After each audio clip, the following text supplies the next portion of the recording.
Hi Gashland kindergartners. My name is Mr. Mark. I've seen many of you at lunch at Gashland School. I help out some of you in your classrooms. And I was hoping this spring to plant some things with you, to grow some things. School is a little different this year because we aren't all together, but that shouldn't keep us from planting some things together. So what I thought I would do is do some planting for you, and we could grow something in the garden. Our garden's a little different.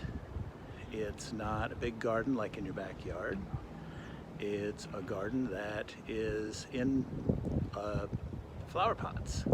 And I've got a flower pot for each of you classrooms.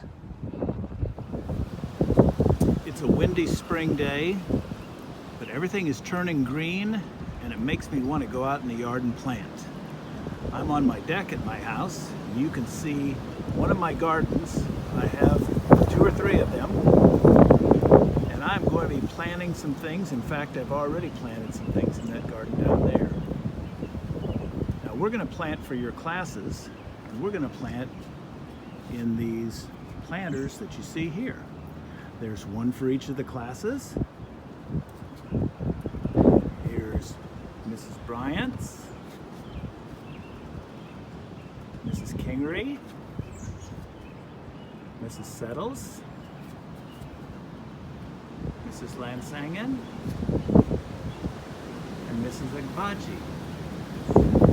Each one of them is filled up with dirt and ready to go to have the seeds put in, to be watered, and to be put out in the sun. The seeds that we use are going to be these 5.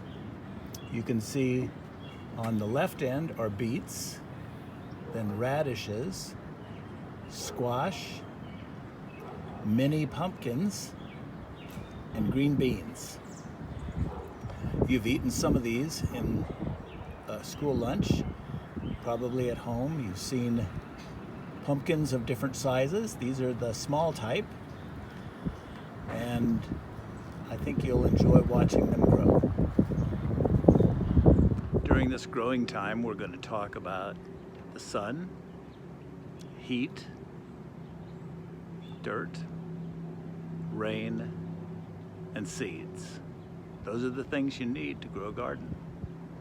We'll talk about each one of them as we go along. Happy planting to you.